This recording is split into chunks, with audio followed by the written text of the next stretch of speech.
culture that's equally valuable.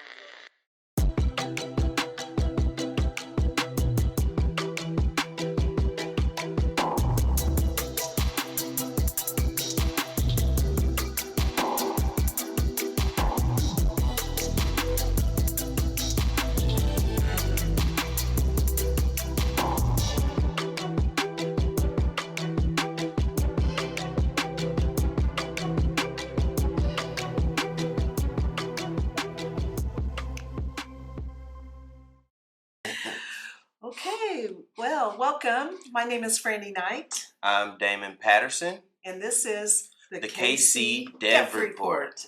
episode number 15. That's right, number 15. We're doing it. It's happening. It has happened and is happening.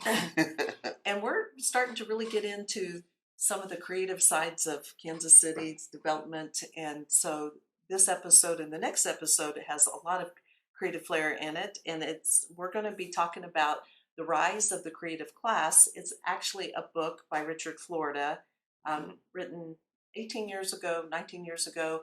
And I read it back then. Damon recently read it, and it is powerful of how to look at a city and see from policy and like how do you put together a city to really encourage it to be to encourage creatives to come live in the city.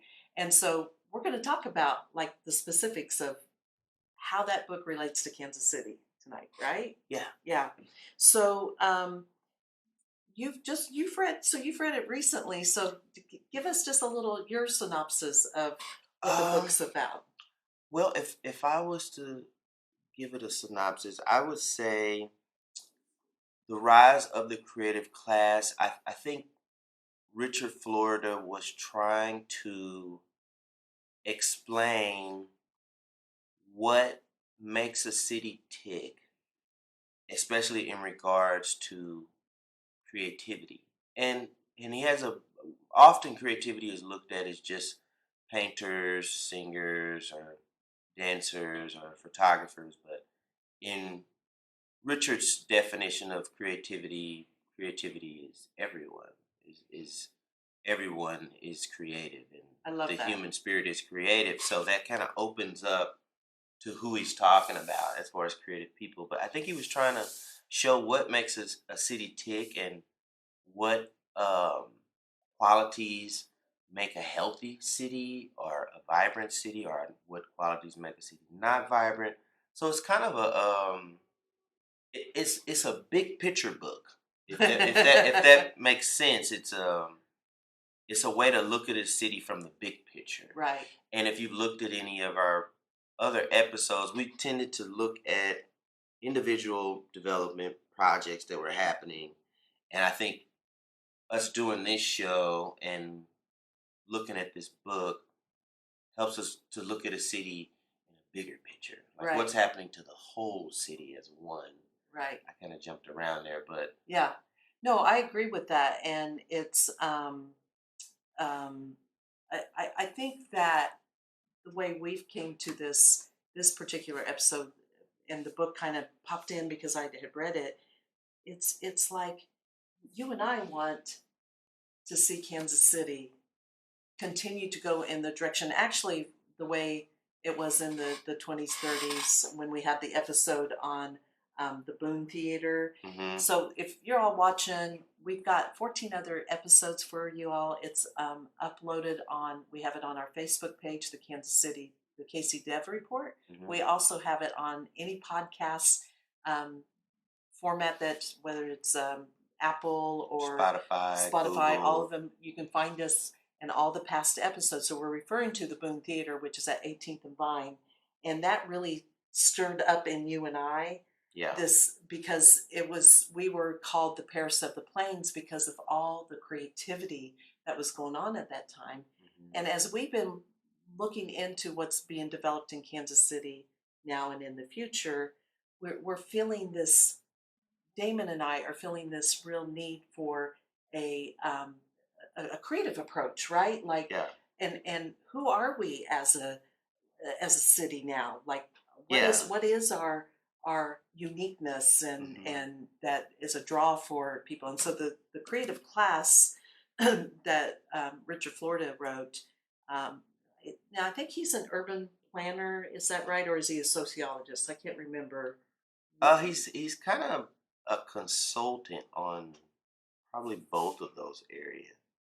The book kind of elevated him to that level where a lot of city officials and developers and people started to go to him and ask him about development. It'd be So interesting to know if Kansas City did. I did find that he came. I forgot what year it is. He did come to Kansas City, and he made some comments about So we'll get more into this, but a lot of cities that took note of what he was saying in the book, they kind of just jumped in and started trying to make what he was describing, and they kind of messed up in a few areas. And um, you had rush developments and corporate developments that were kind of stale and whatnot. So he's had to go on tour and explain and kind of double back on what he meant because Mhm. it kind of got taken out of place. But there was a statement where he said, "Well, Kansas City hasn't went that far yet. Like Kansas City still has a chance to do it right." That's great. So that was cool. Yeah, Yeah, yeah. So because we're still in the process of the downtown central correct. city development. We haven't We got are. all the way there yet. And so if you're listening to this and I know we have some people live on Instagram, and if you're watching this on Facebook or wherever you're watching it, YouTube, um, I I feel like there's an opportunity for anybody who's interested in the development and the future of Kansas City and what's going to happen. That this I think this episode's going to be really great with getting people to think about how to influence the politicians and the city and the urban planners, because we can make a difference with Mhm. thinking about how do we want to be a creative city. Yeah, Sly James, Mayor Sly James, he had changed actually the title of or the slogan of our city from um, the City of Fountains Mhm. to the Creative Crossroads. Do you remember when that Yeah, happened? I do remember And that. so he was really starting to think in this direction. And he created a couple of creative centered offices. I don't know if those offices are still there and with this administration. I need to look into that. But he Mhm. did create like a creative task force and That's right. a bunch of different political offices that were catered towards the arts and creativity. I do Yeah. remember that. Yeah. So it can happen I guess what Mhm. I'm saying is it can come into us as citizens influencing Mhm. who our politicians are and influencing them once they're in office. Yeah. So let's talk more about the book. So what did Florida say? What are the professions that he considers are creative? He kind of considered all of them. But at the core, it was science, it was engineering, architecture, design, education, and then of course you have, actors, musicians, entertainers, and people which I seen come. It happened many times in the book, or it was mentioned many times in the book. He talked about people who create new ideas, technology or creative content or thought leaders or Hmm. people who think outside of the box. I think is important to the creative movement and That's whatnot. very interesting. But Yeah. he also included business, finance, law, healthcare, of course, poets, nonfiction writers, cultural figures, analysts, and opinion makers. So he included, and as we said, like his definition of a creative person is broad. Right, Traditionally we think right, of creativity as the arts, the right. traditional definition of the arts, but he pretty much everyone is an artist, any profession. And if you do think about that, almost every profession takes some form of creative thought, Right. and problem solving, which creativity can also be seen as problem solving. Right. Too, And innovation. Yeah. Innovation, new thought. He kind of really put that there. Yeah. Yeah. Yeah. So, so as far as development goes and how he was framing it in the book, there were the three T's of what Mhm. he thought we could, as cities, create the economic creative development. And what were those three T's? So that is part of a metric used to gauge or rate a city as a creative city, and there was technology, talent, and tolerance. Those are the three T's. Interesting. Okay, technology, talent, and tolerance. Yeah. So what's tolerance? Well, from what I read, tolerance in the sense of with the use of or trying to be a city that is inclusive. To be inclusive, you have to be tolerant of people that are different than you. Hmm. So he gauged that in the sense of cities that are tolerant of different types of people are better cities. Hmm. Yeah. And and in the show notes, by the way, you can get our show notes. Go to the anywhere you're downloading, listening podcasts. We'll have the show notes there. We also And the have website. a Mhm. website. The KCDevReport.com. .com. Yeah. Right. And we'll have show notes, so KCDevReport.com. any of this information you can download for yourself. And so the with the tolerance, that he also had the gay index and the Mhm. bohemian index, Yeah.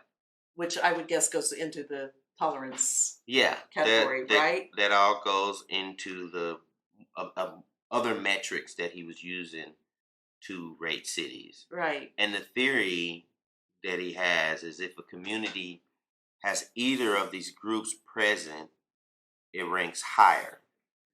The more, the better. Right. So the more gay people, bohemian. What do you what is bohemian? So Bohemians are, and I'm going from where he's coming Yeah, from. because I have my own definition of bohemian, Right. but I would like to know what Yeah. Richard thinks of bohemian Well, is. it's your kind of the opposite of status quo. Your fringe type people, or outliers, or people who kind of move through life to their own rhythm or Mhm. their own beat, very individualized, personal style, personal thought. You usually can see them. They usually stand out, especially somewhere that has a dress code. Uh-huh. They Right. stand out. So it's a Would people you? who kind of do their own thing and move how they please, and Uh-huh. usually against the status quo. Right. That's usually a telltale, and gypsy like. Right. That kind of Right. blurs a little bit there. Yeah. If any of our Emerald City friends are watching, I would say that was a pretty bohemian Yeah, group. definitely. I would also think so. I wonder how, like, the Occupy movement, Hmm. would that be bohemian, or is that too much on the just the political activist Yeah, range? I can see that. I just know think I just know in Kansas City, the Occupy movement. If y'all don't know what we're talking about, 2011, the Occupy Wall Street. Mhm. They were all over other cities too, and we had a Kansas City encampment, Yeah, and most of them were bohemians. yeah. No, there was definitely Because I think the bohemians bohemian want to type see of things people. change Yeah, to where we don't have 1% It making could- more than 99%. are in control of the 99%. Also, Right. So there was a collective of bohemians, I believe, working together to Mhm. try to make that change. So I feel like I just want to know. Like I know you put. Oh yeah. Can I skip to the last and we'll come back? Okay. So because I know some of you out there are wondering where how does Kansas City? So if there's this rating scale, Mhm. this gay index, this bohemian index, the three T's, which you can figure out where your city is based or he figured it out. Yeah. Right. He did the scoring. Like I Yeah. remember the Mm-hmm. tables and stuff. And so so he came up with a creative index with all this stuff, right? Yeah, like an overall ranking. So every city has a ranking. And so what is Kansas City's ranking? Well, now this was This was years ago. right. So the revised for the 2010, correct? Yeah. Okay. Well, it's 41. Kansas City ranks 41 out of 380 metropolitan areas. So is that good? Yeah. I mean, is that the high number or the low? Like we're up yeah, higher. yeah, that's up Did you all higher. hear that? That's 40 number. That's not too freaking bad.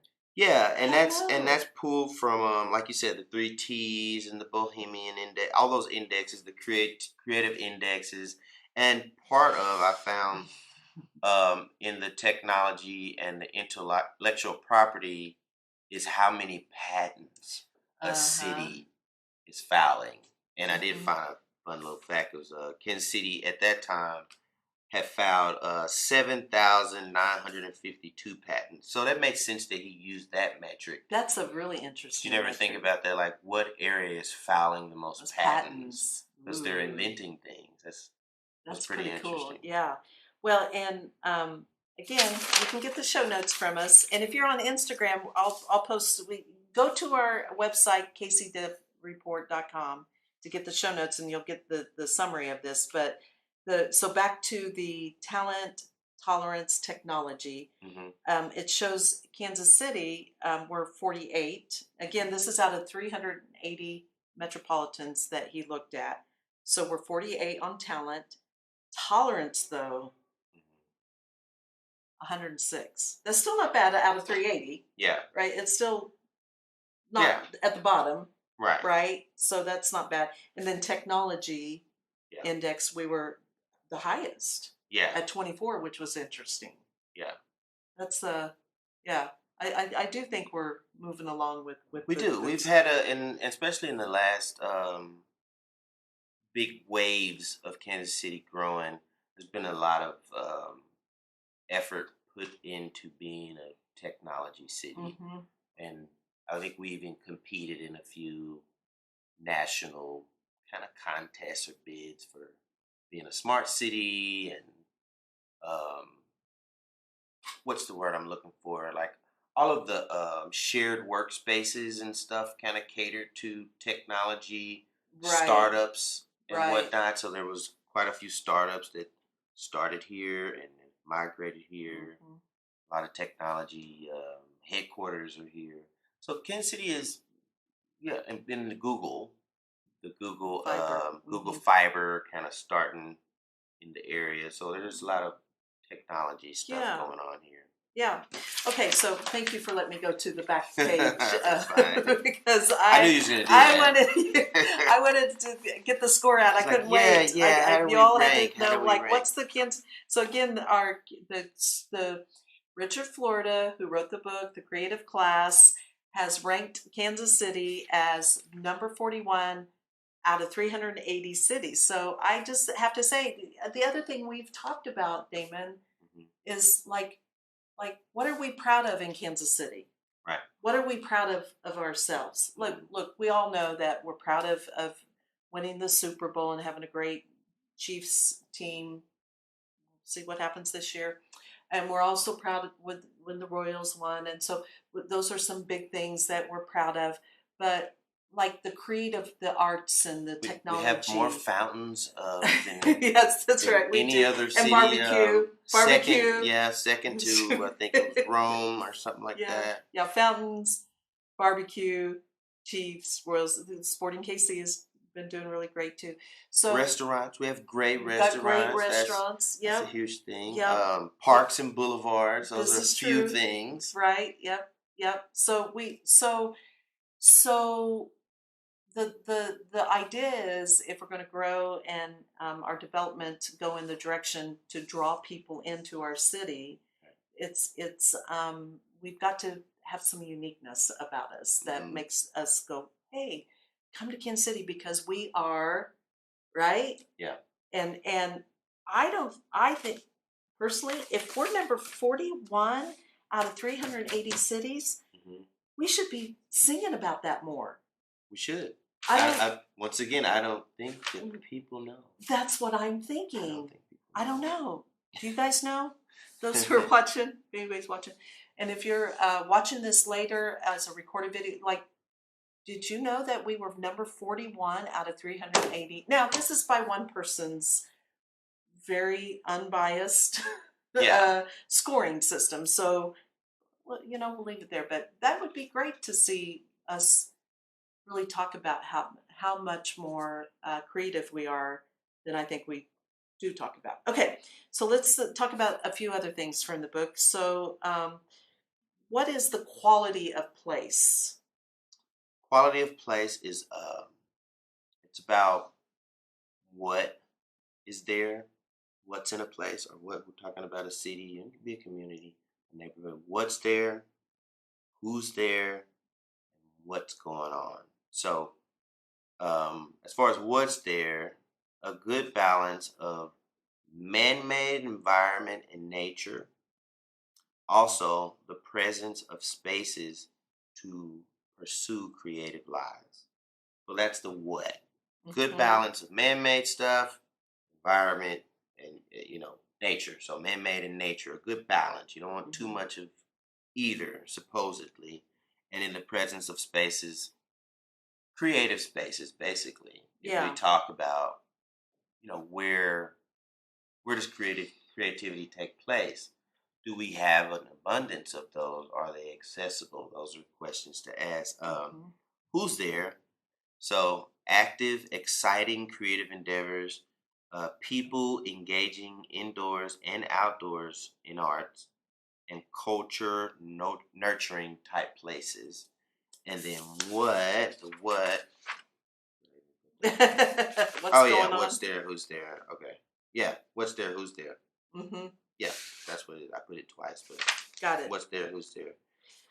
So, And then, yeah. so quality of place as deals with authenticity, locally made, um, and this is an idea that's favored. This is repeated over and over again. Is to a healthy city favors the local more than it does the big chain stores, chain restaurants, and chain nightclubs. So that really popped out a lot. It also favors unique personal expression versus strict dress codes, gay and bohemian friendly, embracing new ideas yet balancing history. Mhm. So that is the quality of place that Mhm. was distilled out of there. But it really jumped out to favor the local versus the large chain, which Mhm. definitely affects the city because if you even think about that, if investment is going into your local businesses and entrepreneurs and whatnot, vendors, that money usually, or the capital, creative capital or money, circulates back into the city. Mhm. It's more likely to circulate back into the city if it's local. If we're investing all our money into big corporate chains, many of those people are not even, or those companies are not even based here. Mhm. And that money comes right out of the community. Right. So you can see why it's important to Right. have a focus on the Yeah. local. I totally get that. Yeah, and I know that, and our next episode we're going to be talking about maker spaces in Kansas City, and those have grown over the last 10 years. I would say um, the the local craft beer, Mhm. the whole idea of local is really, I think, has really taken hold in Oh, yeah. Kansas City. I think there's a pride. I mean, we do small business Saturdays right around Mhm. the holidays to get people to come to go buy locally. I know that everybody's still like coming out of this pandemic, and this is all kind of like, I think we had the momentum going in the local in almost every category, Yeah. and then pandemic hit, and then now we've got to kind of get it like gear it up again. But I really Mhm. feel, I would say that um, the people that I help to buy houses, the millennials mostly, are very local oriented. Like Yeah. that is um, a young person's Hmm. battle cry. I think in Kansas City, I think Totally. they truly want Totally. to be able to go to local restaurants and beer shops Hmm. and buy local stuff. So I think that's pretty cool that that was Yeah. included in quality of place that he talked about. I mean, in many ways, the supporting the local movement and attitude is probably the best way to participate in some type of positive change. As far as I mean, most of the people that I know or that I'm friends with or associated with views the mega large corporate businesses and entities as kind of vampiric type of giant creatures that Hmm. suck the life out of cities and then disappear. That's kind of how they're viewed. Yeah. They don't really care about anything but making more money, and they'll destroy an entire city or lake or river or portions Right. Right. of the reefs or whatever Yeah. else they need to destroy Yeah. to make money. So um, buying local is a very effective way of fighting that Uh-huh. large Goliath that's out But there. now think about this, Damon, with Amazon. Yeah, I mean, what does Amazon do to this whole yeah, that's like situation? Because that's that's certainly not probably local. another podcast. That's I mean, we yeah, all are feeling the Amazon effect, and how does that affect our city and this yeah. I creative mean, and place and again, I quality of think, place? man, to tackle that is a whole nother show Yeah. because it's a complicated thing when you think, well, Amazon is this large, giant corporate thing which has many pros and cons about it. Again, what it is, yes, it is this large, giant corporation that frankly killed a lot of the mom and pops um, Hmm. stores and venues and vendors and retail. But in some weird ways, it helped the little guy have a large platform. So I think that Yeah. is a probably a whole Yeah. show to Yeah. It pick is apart because it's definitely. I don't think it's I don't think it's we do it just by just saying, well, it's this. Yeah. Well, it is that, and it's a lot of things, because there was a lot of innovation that happened with it. But see, it's a whole nother topic. Uh huh. Yeah. That's a whole other topic. We might make We that a have to do topic. that on another show. So I also want to just touch base again on the like the dress code. I think that's very fascinating that he Hmm. really focused in on that in the book. Yeah. And I will tell you, like, so I'm from Wichita, right? Hmm. And when I came to Kansas City, um, I was really intrigued by the dress code of. Now I always went to. I loved hanging out in Westport, so Yeah. that's where I was. So I'm not sure that was representative of the whole city, Right. but I did notice how there was so many different, mostly bohemian. Hmm. People just dress very differently. Yeah. Um, Personal expression. yeah. Now when I go to New York, obviously Yeah. Then you it's turn so it like all the what's the way up. comparison, but it's I think it's actually be interesting to know what everybody else thinks in Kansas City if we do have like kind of a little bit more of leniency in our just how you dress when you go out. Yeah. So I thought that was interesting. Yeah. It's kind of fascinating to think about how much dress code can impact a city. The aesthetics of a city or how accepting a city or an area is of certain types of people just by looking at dress codes. Hmm. Yeah, And think about that. It's like, dress code. yeah. Yeah, I mean, because dress code is definitely a way to filter out um, types of people. So, or accept. yeah. So the also he talked about like how people are getting trained for either traditional um, type of workforce Mm-hmm. versus the creative class workforce, right? Yeah. So a city that's going to rank higher, there's going to be a lot of training programs, a lot of emphasis in the entrepreneurship, Yeah. and I think we do have that in We do. for a small Yeah, or medium-sized city. I think Kansas City has a great deal of entrepreneurs and again startups and the entrepreneurial spirit in Kansas City. Should I just go get that or something? Is somebody knocking on? Yeah. I don't know where they're knocking at. On the doors over there. Over here? Yeah. Oh, On the other on the side. other They were side. there for a second. I think that was Janae. Actually, we're having a breakdown. Yeah. We're recording Okay, on so there, so I can always edit so we'll that keep part. we'll keep the Instagram live going. We've got 2 recordings going here. So everybody who's joined or coming in, appreciate you coming and checking this out. This is our Dev report, and we're just talking about the creative class of where we're at in Kansas City.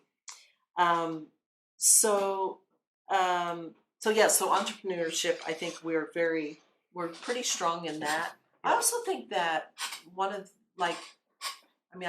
going back to the Paris of the Plains and how we kind of developed out of that, but Hallmark, I think, has been a big influence in our city in that in order to get the artists that we needed, writers and graphic artists, Mm-hmm. to come to Kansas City, you had to, like, the whole thing is, if you're going to bring creatives or grow creatives, Mm-hmm. then you've got to have a city that's Nurturing of that. to the creative. And so I think Hallmark helped with that. Yeah.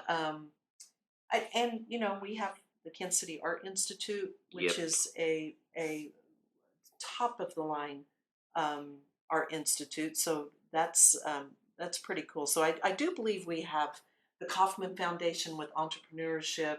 Mm-hmm. There's a lot of startup incubators that is really pushing that. We could always have more, though, right? Yeah. It's Always have more. not enough ever. Okay, so how is development itself viewed, good or bad, when it comes to the creative class?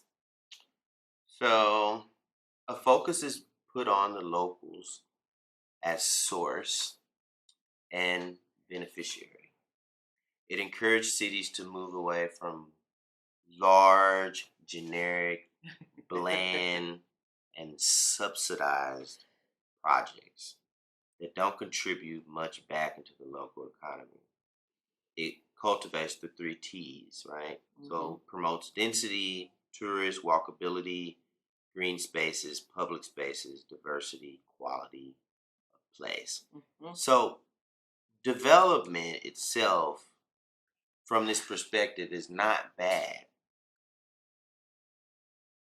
Right? Like, you can't just be like, well, development is bad. Well, no. Not all development is bad. Development that is large, bland, generic.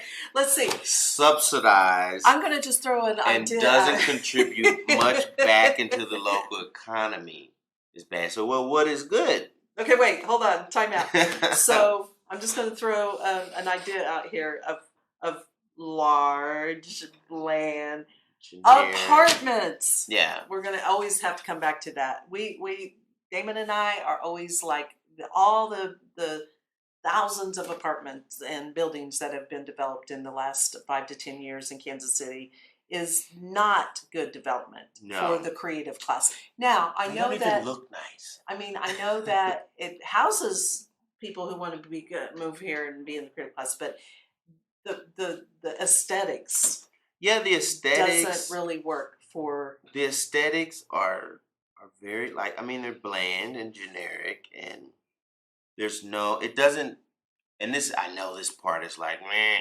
but they don't have anything unique or creative going Mhm. on about them. They're just boxes with a couple of windows and a door. Mhm. And on top of that, the majority of the apartments that's being developed have not been affordable. Right. That's a Right. problem. Yeah. So Yeah. yeah. That's true. Very true. I mean, architecture is so important in this process, and Mhm. I feel like other than a few like the Performing Arts Center, the Kaufman Performing Arts Center, the addition to the Nelson, those are some beautiful additions to our city, but I think we're falling behind in the category of architect, and Mhm. the apartments that are being built are just overtaking our city, and Yeah. so like we got to stop that. Uninspired, Yes, uninspired development. It's like a lot of that. So yes, yes. So I also love like when it's interesting in when you're looking to buy a house and you're going through and you're looking at what neighborhoods and a lot of millennials and Gen Y, they love density. They want to mhm. be where a bunch of people are, right? Yeah, And density also encourages it raises, collaboration. yes, the Mhm. collaboration. And so I always find it funny when like in Old Westport, for instance, or Old Hyde Park. Old Mhm. Hyde Park is between Main and Broadway and 31st Street and 39th. That's kind of an old, and there's a lot of apartments. Mhm. There's older houses, beautiful historic old houses and apartments. And when I show those houses, there are some people like, oh, I don't want to live next to apartments. Yeah. And it's like, I think that's a kind of an old thought system about crime or whatever. So I think rubbing up against each other are crime issues Mhm. and density that we have to get past Yeah. in order to understand that creativity comes when there are more people together. Yeah. And when it's in areas where you can walk to, Yeah. take the streetcar, Walkability. etc. So yeah, walk a bit, but also green spaces too. Yeah. So when you think Kansas City is really great, I mean, he had to take that into consideration, right? Yeah. We have some of the best parks and boulevards by design in this city, Mhm. um, Throughout the city. and so you it doesn't take you very long to get somewhere when you're in Kansas City to a really nice park, and it's Mhm. just amazing in that way. So okay, so I think we've covered almost everything in this. Was there anything on this last the overall Oh. message of the creative class? So, an overall message that I got from the book, The Rise of the Creative Class by Richard Florida, is every single human being is creative. Cities intentionally engaging the full creative potential of its citizens.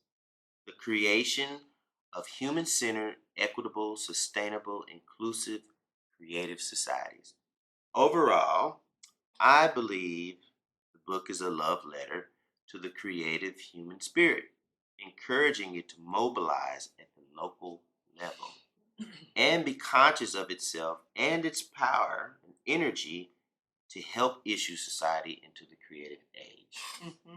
Yeah, That's that's a really overall. great statement. I love that. I love the love letter to the creative human spirit, Yeah. and I you know it. Every time we do a podcast, Damon, I always think about what are people thinking when we do this? Like when we present Right. these concepts and Mhm. like if we were to go out and Talk go to on the people street about corner it. Yeah. and just ask people, put the microphone up to their face and say, "Hey," but you do just some basic questions like, "Do you consider Kansas City a creative city?" Right. Right? Yeah, we should do some polls. Yeah, that would be fun to do Yeah, we that. should do some So polls. and why?